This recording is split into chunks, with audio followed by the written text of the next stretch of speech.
Hello बच्चों, आज हम लोग इंग्लिश मीडियम का क्लास करने जा रहे हैं और ये एप्लीकेशन ऑफ गॉस थ्योरम का लेक्चर 2 होगा।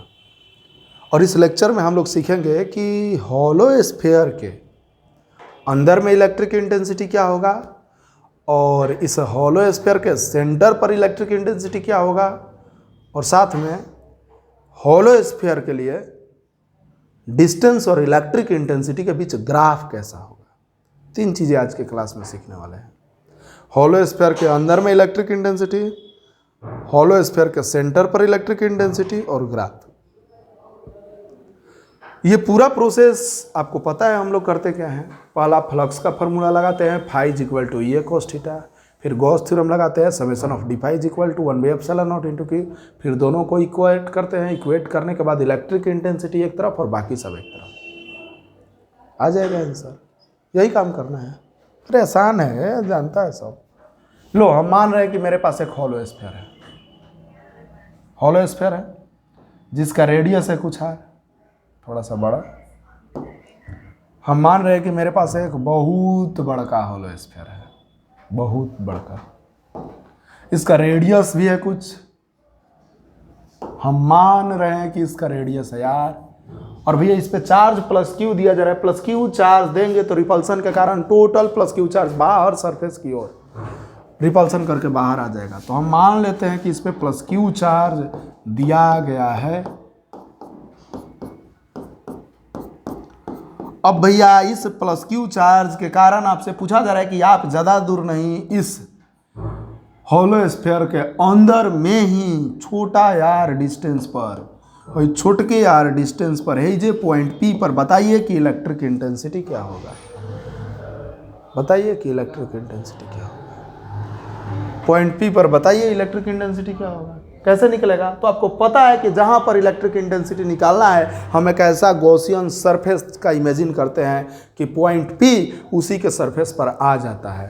तो लो, हम इमेजिन करते हैं कि एक गॉसियन सरफेस, इस प्रकार से छोटा रेडियस का गॉसियन सरफेस इमेजिन करते हैं कि पॉइंट P इसके सरफेस पर आ जाता है और हमको पूरा इस सरफेस से निकलने वाला फ्लक्स निकालना है।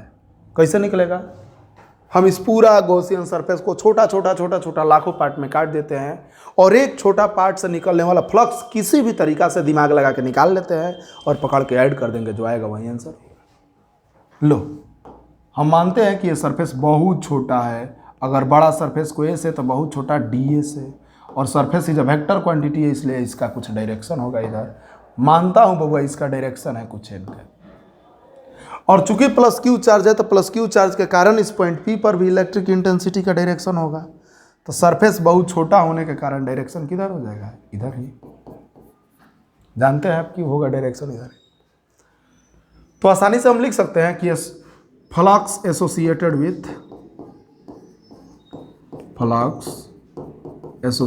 With A small area DA।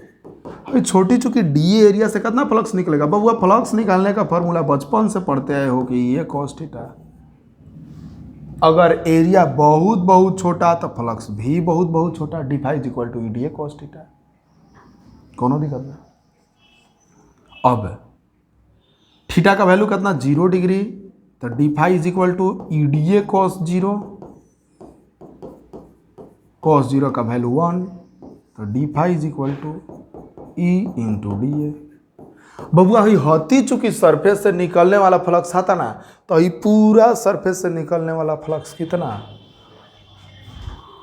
लिख दिया? ये फ्लक्स या total flux associated with whole surface. Whole surface के लिए क्या करना पड़ेगा? ऐड करना पड़ेगा फ्लक्स को। Summation of D phi is equal to E into area है DA, एरिया को भी ऐड करना पड़ेगा। अगर बबुआ बात करें हम एरिया का, तो ये स्फीयर का एरिया कितना हो जाएगा? 4 पाई छोटा यार square. Summation of D phi is equal to E into area 4 pi R square. बोलो, किसी को दिक्कत? उम्मीद है दिक्कत हुआ भी होगा तो दूर हो जाना चाहिए। नहीं, परेशानी है तो भी दूर हो जाना चाहिए।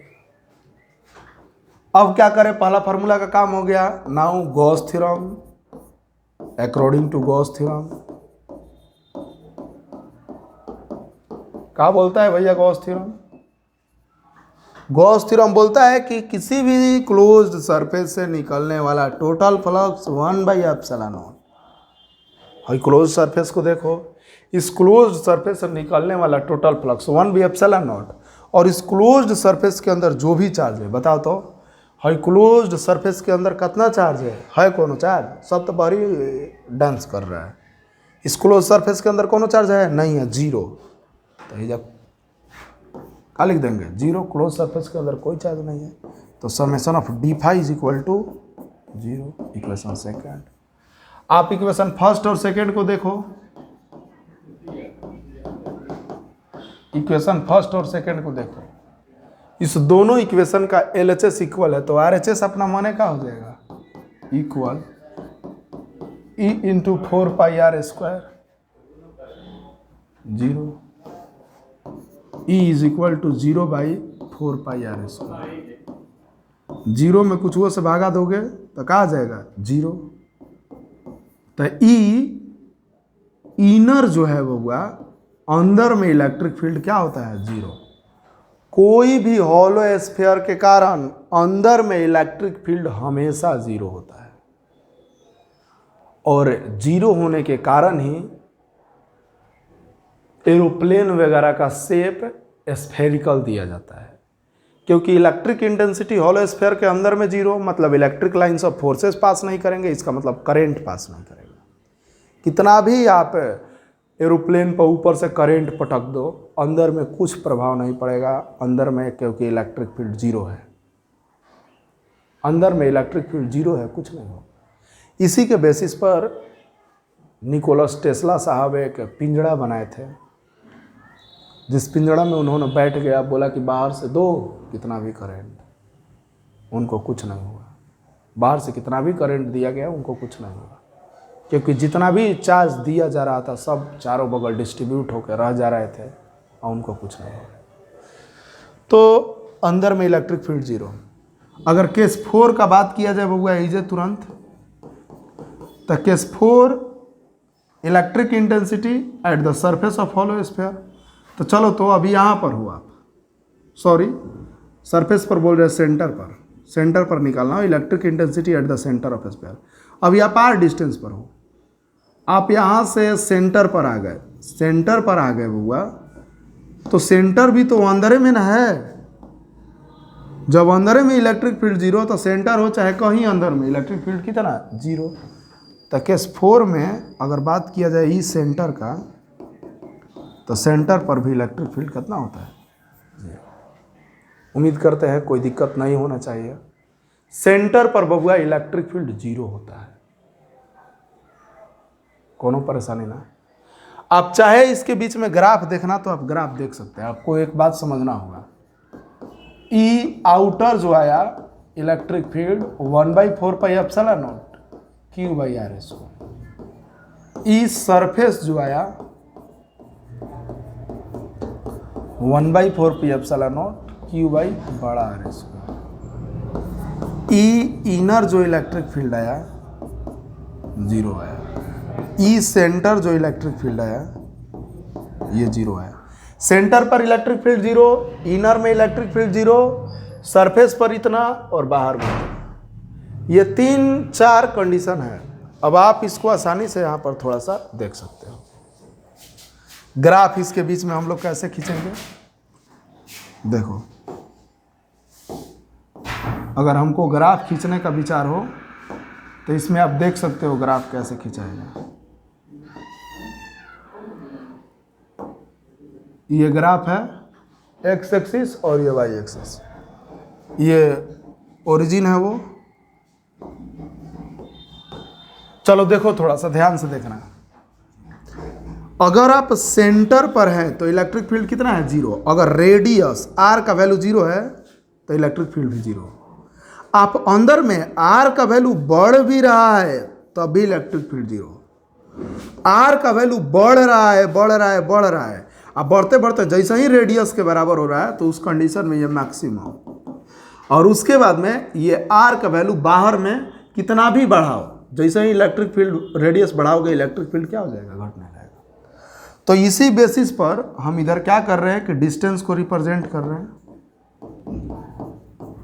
और इधर हम इलेक्ट्रिक फील्ड को रिप्रेजेंट कर रहे हैं। चलो देखो, मान लो अगर हम डिस्टेंस पर 0 जाते हैं, रेडियस उधर डिस्टेंस पर 0 जाते हैं तो इलेक्ट्रिक फील्ड कितना होगा, 0।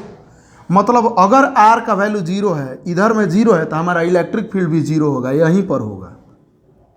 लेकिन अगर हम जैसे ही अंदर में आर का वैल्यू बढ़ाते हैं, माने है से रेडियस अगर हम बढ़ाते हैं, इधर बढ़ाते हैं, तब भी इलेक्ट्रिक फील्ड 0 में रहेगा। ये बढ़ाते जाइए, ई का वैल्यू नहीं बढ़ेगा।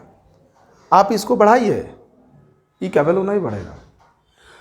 माने आर का वैल्यू आप बढ़ाते गए, जैसे ही छोटा आर का वैल्यू ये बड़ा आर के बराबर होगा, मतलब छोटा आर का वैल्यू बड़ा आर के बराबर होगा, तो इलेक्ट्रिक फील्ड सबसे मैक्सिमम हो जाएगा, मैक्सिमम। तो मैक्सिमम यहाँ पर करना पड़ेगा हमको, लो मैक्सिमम कर दिया, इलेक्ट्रिक फील्ड एकदम मैक्सिमम हो जाएगा। ई मैक्स, एक के बार 0 था इलेक्ट्रिक फील्ड, देखो हेजा से है नहीं आया तो इलेक्ट्रिक फील्ड तनिको नहीं बढ़ा है, जो है इलेक्ट्रिक फील्ड तनिको नहीं, 0 0। लेकिन जैसे ही बबुआ हम सरफेस पर चले गए, छोटा आर बड़ा आर के बराबर हुआ, तो इलेक्ट्रिक फील्ड एकदम आकाश में हाथना हो गया।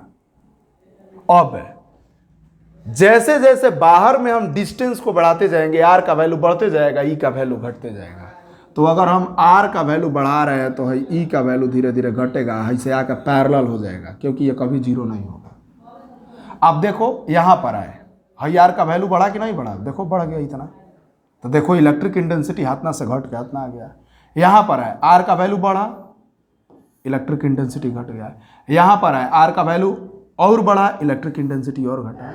तो जैसे जैसे आर का वैल्यू बढ़ते गया, इलेक्ट्रिक इंटेंसिटी क्या हो गया, घटते चला गया। इलेक्ट्रिक इंटेंसिटी इनवर्सली प्रोपोर्शनल है आर स्क्वायर का, जैसे जैसे आर का वैल्यू बढ़ रहा है इलेक्ट्रिक इंटेंसिटी घट रहा है। तो ये बबुआ होलो स्फीयर के लिए इलेक्ट्रिक इंटेंसिटी और डिस्टेंस के बीच ग्राफ है, एकदम VVI ग्राफ है आपका इंजीनियरिंग कंपटीशन एग्जाम के लिए, इस पे ध्यान देंगे। तो ये जो है होलो स्फीयर के कारण सारी बातें आपको समझ में आ जाना चाहिए कि अगर कोई होलो स्फीयर है तो उस होलो स्फीयर के कारण बाहर में इलेक्ट्रिक इंटेंसिटी 1/4πε0 Q/r² होता है। अगर होलो स्फीयर है तो उसके सरफेस पर इलेक्ट्रिक इंटेंसिटी 1/4πε0 Q/r² होता है। अगर अंदर में इलेक्ट्रिक इंटेंसिटी निकालना हो तो अंदर में इलेक्ट्रिक इंटेंसिटी 0 होता है और सेंटर पर भी 0 होता है। तो उम्मीद करते हैं कि आप लोग इस बातों को समझ गए होंगे। तो होलो स्फीयर यहाँ पर समाप्त होता है। नेक्स्ट लेक्चर में सॉलिड स्फीयर के कारण हम लोग इलेक्ट्रिक इंटेंसिटी पढ़ेंगे, और ऐसे ही करके 5 एप्लीकेशन है, 5 एप्लीकेशन 5 दिन करेंगे। उसके बाद ये क्लास गॉस थ्योरम का ख़त्म हो जाएगा, कैपेसिटर स्टार्ट होगा।